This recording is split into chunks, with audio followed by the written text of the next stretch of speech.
sebagai ketua kelas kita. Kenapa pembinaan? Sebelum kita mulaikan pembelajaran, marilah kita berdoa. Doa dimulai. Bismillahirrahmanirrahim. Alhamdulillahirabbil alamin. Ar-Rahmanirrahim. Maliki yaumiddin. Iyyaka na'budu wa iyyaka nasta'in. Ihdinas siratal mustaqim. Siratal ladzina an'amta 'alaihim ghairil maghdubi 'alaihim waladdallin. Amin. Oke, Ibu absen dulu ya, Nak. Salman. Ya, Bu.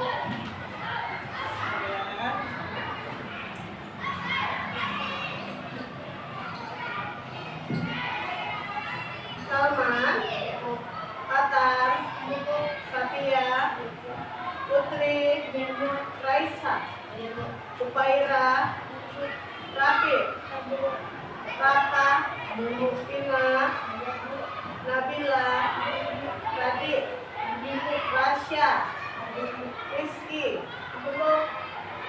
Ada yang belum dipanggil? Sofi. Oke. Yang tidak datang Rifki ya, Nak. Kemana Rifki, Nak? Lanjut. Oke, kita doakan supaya teman kita lekas sembuh. Baik, untuk menimbulkan rasa nasionalisme kita, ada baiknya kita menyanyikan lagu wajib nasional. Untuk anak-anak ibu dimintakan untuk berdiri.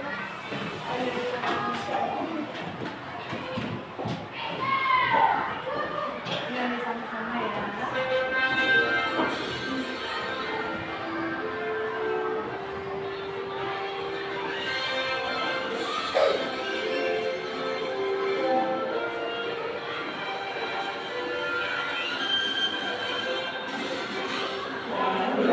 Pancasila, akulah pendukungmu.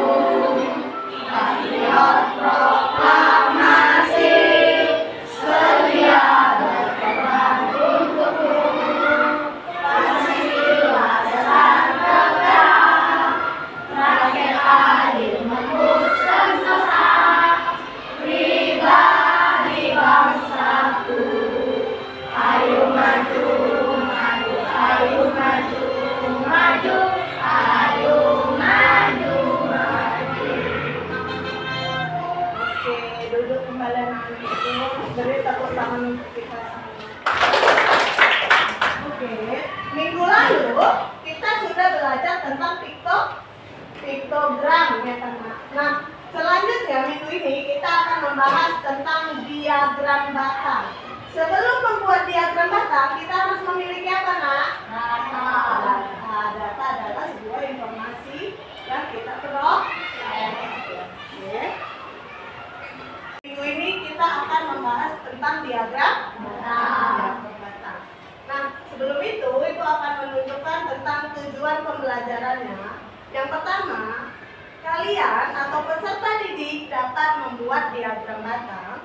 Yang kedua, peserta didik dapat membaca data dalam bentuk diagram batang. Dan yang ketiga, peserta didik dapat menganalisis data dari diagram batang. Oke, sebelum itu ada pertanyaan. Apa itu diagram batang? Sebelum kita belajar ini, kalian udah pernah tahu belum yang dimaksud diagram batang itu apa? Ada yang tahu? Nah, kita bahas ya sama-sama. Diagram batang adalah salah satu teknik penyajian atau visualisasi data dengan menggunakan batang-batangan berbentuk persegi atau balok. Oke, misalnya ini ada garis, di sini tak nomor atau garis lurusnya. Ini hari Senin. Di sini ke 10, 20, 30, 40, 50. Sedangkan di sini hari Senin, Selasa, Rabu. Ternyata pada hari Senin siswa yang datang hanya 20 orang, berarti buat nak persegi panjangnya sampai ke angka 20. Hari Selasa yang datang 30 orang, berarti sampai mana garisnya? 30 ya. Hari Rabu 10. Nah, dari data ini udah Ibu buat visualisasinya. Pada hari kapan anak murid datang paling banyak? Hari Selasa. Jadi diagram batang ini dibuat untuk mempermudah kalian membaca data. Lanjut ya. Oke, di sini Ibu akan menampilkan video tentang diagram batang. Disimak dan dicatat ya, Nak. Ibu tulisnya ya, Nak. Kalau bawa cemilan ya? Iya, ini dari ibu kamu. Tadi dititipin ke kakak. Makasih kak.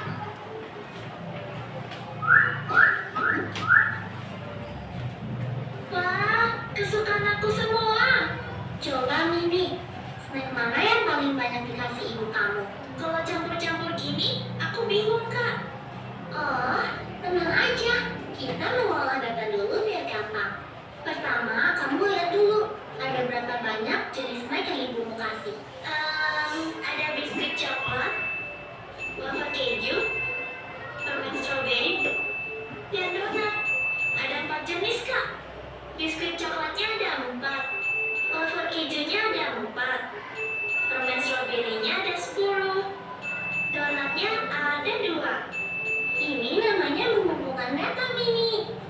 Kalau udah dikumpulin, bisa kita tulis dalam bentuk tabel. Kayak gini. Yang kolom sebelah kiri untuk jenis snacknya, yang kolom sebelah kanan untuk jumlahnya. Wah, jadi bisa terbaca dengan rapi ya. Aku juga langsung tahu kalau snack yang paling banyak ibu kasih adalah permen strawberry. Aku juga jadi tahu kalau jumlah biskuit coklat sama dengan jumlah wafer keju. Dan snack yang paling dikit ibu kasih ke aku adalah donat. Dari data ini kita bisa melakukan penafsiran data. Hah? Maksudnya kak? Contohnya dari data tadi, aku bisa tahu kalau kamu paling suka sama permen strawberry dibanding snack lain. Dari jumlah yang ibu mau kasih, kakak bisa tahu mana yang paling kamu suka. Nah, itu dia videonya tadi. Ternyata, Nak, sebelum membuat diagram batang, kita harus membuat tabel atau data. Biar kita tahu mana dia. Tadi bercerita, Mimi bercerita tentang snack. Ada snack coklat dan keju, ada berapa tadi? 4. Permen stroberinya ada berapa? 10. Donatnya ada 2. Yang paling banyak apa? Strawberry. Yang sama jumlahnya apa, Nak? Permen wafer coklat dan keju. Kita lanjut ya. Berarti aku bisa pakai cara ini kalau mau hitung tabungan aku tiap hari ya kak? Oh, bisa banget. Kita bikin dulu tabelnya. Yang kolom kiri kita isi hari Senin sampai Minggu. Yang kanan kita isi nilai tabungan kamu setiap hari. Sekarang kakak ajarin kamu cara mengubah data dari bentuk tabel ke bentuk diagram batang. Pertama, kita bikin dulu garis tegak lurus kayak gini. Tiap garis kita kasih skala. Jaraknya harus sama ya, Mimi. Garis yang tegak kita kasih skala buat nilai tabungan. Garis yang mendatar kita kasih skala buat hari. Terus untuk batangnya, lebarnya mesti sama, tapi tingginya ngikutin data. Wah, dari diagram ini aku langsung tahu kalau aku paling banyak nabung di hari Jumat dan paling sedikit nabung di hari Minggu. Terus, karena setiap hari ada batangnya, berarti aku nabung tiap hari. Pintar!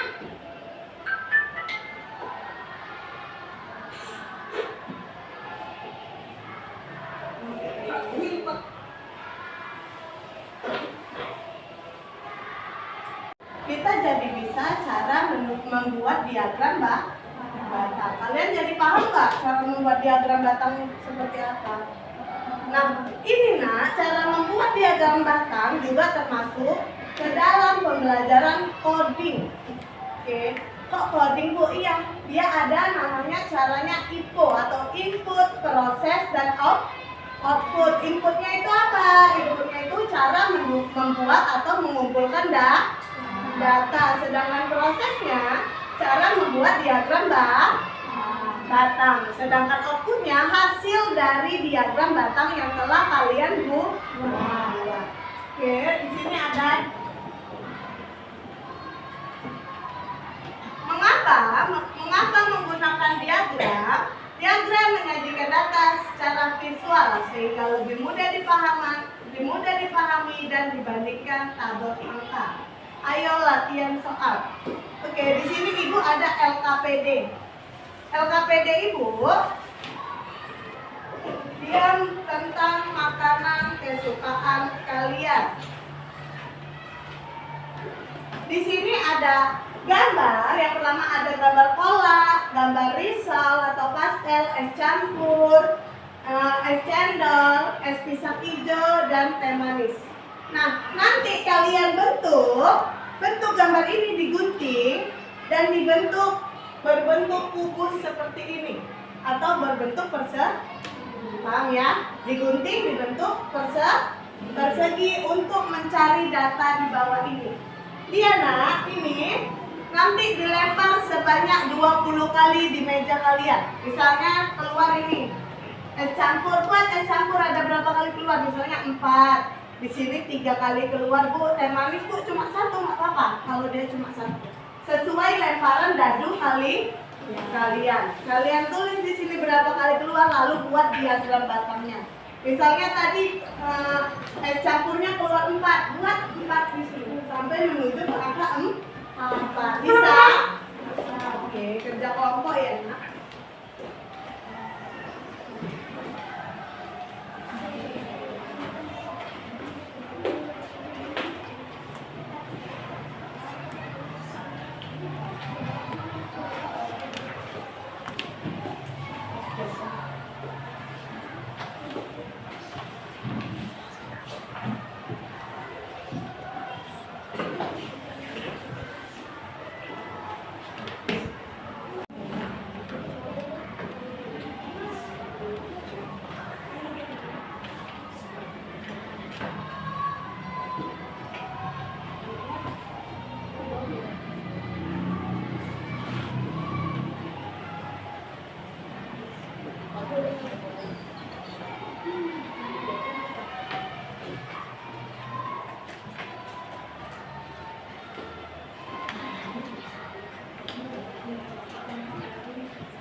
Ini dadunya dilempar seperti ini.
Pisang hijau satu lagi lah.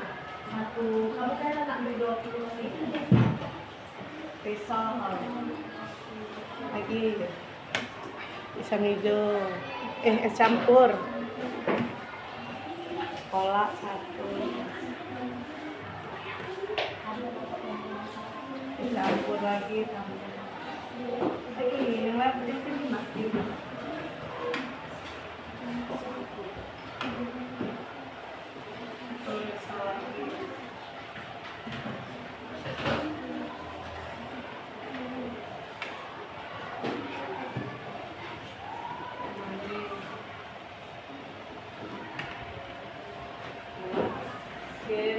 sampai 20 kali.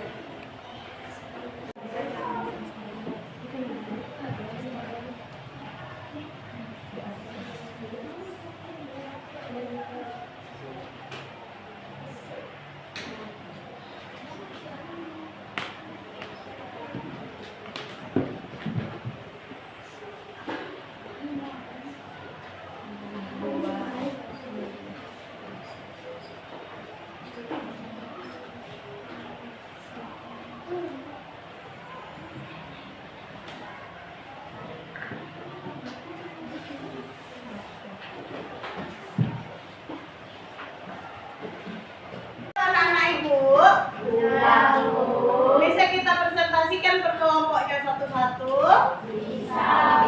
Coba dulu ibu mau maju kelompok 1, kelompok orang Silajutia. Maju sini.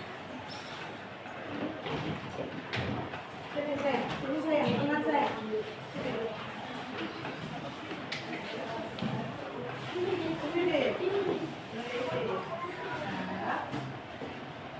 Asli, mana itu?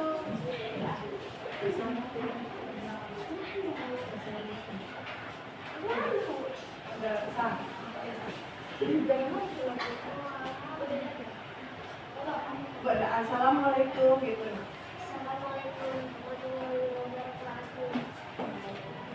Waalaikumsalam warahmatullahi wabarakatuh. Kami akan mempresentasikan hasil kerja kelompok kami. Saya pegang sini ya. Setelah pelemparan dadu sebanyak 20 kali, didapatlah data sebagai berikut. Bacain. Pertama ada campur, ada berapa jumlahnya? Baca. Campur ada Campur ada 4. Baca. Risol ada? Risol ada 2. Terus cendol ada? Cendol ada 5. Teh manis? 3. Es pisang hijau? Ada 4. Oke. Udah, setelah mereka pelemparan dadu sebanyak 20 kali, didapatlah data sebagai berikut. Nah, es campurnya ada 4, pastel atau risolnya ada 2, cendolnya 5, teh manisnya 3, dan es pisang hijaunya 4. Lalu kolaknya ada 2. Nah, didapatlah diagram batangnya sebagai berikut. Coba dicek sama nggak sama punya kalian? Berbeda karena pelemparan dadunya dilakukan dengan orang yang berbeda dan kelompok yang berbeda. Ada yang mau ditanya ada sama kelompok 1? Pas. Oke, kasih tepuk tangan dulu untuk kelompok 1. Nah, silakan duduk kelompok 1.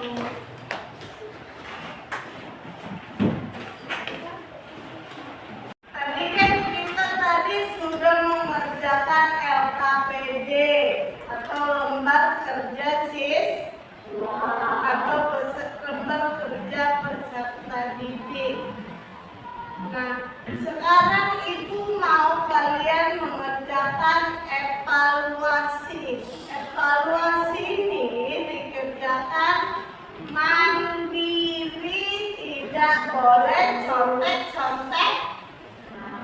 Oke.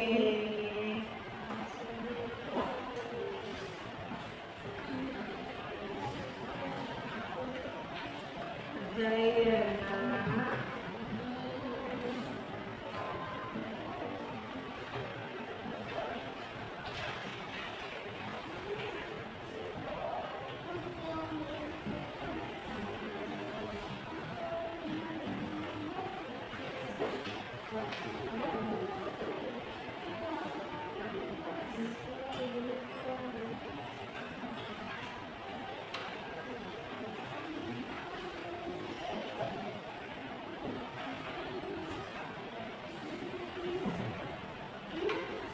Kerjanya kalau sudah siap dikumpulkan sama ibu.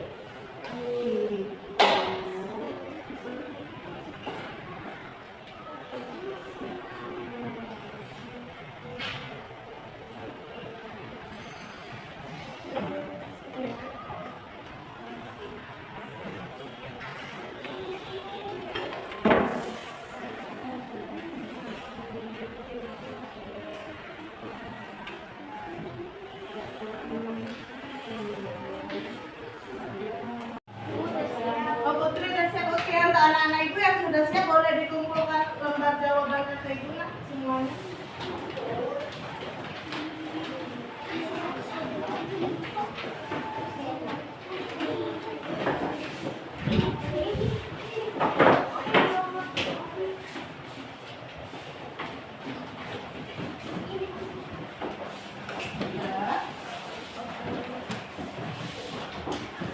Baik, sebelum kita akhiri pelajaran hari ini, ayo kita tepuk hebat dulu yuk. Tepuknya hebat. Jempol kanan, jempol kiri, 2 jempol. Mantap. Lagi, tepuk hebat. Jempol kanan, jempol kiri, jempol jempol. Mantap. Oke.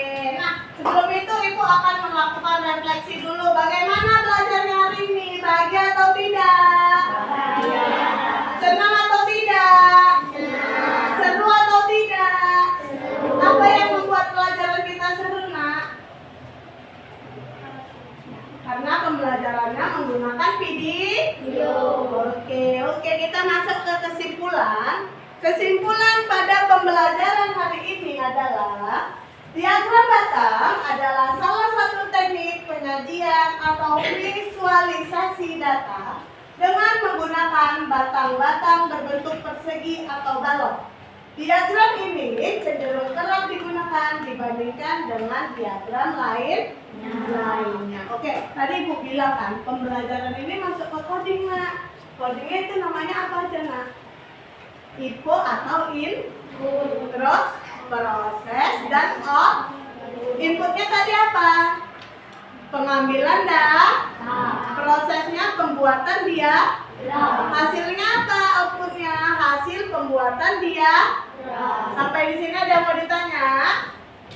Pas. Oke, kasih tepuk tangan untuk kita semua. Oke, simpan bukunya ke dalam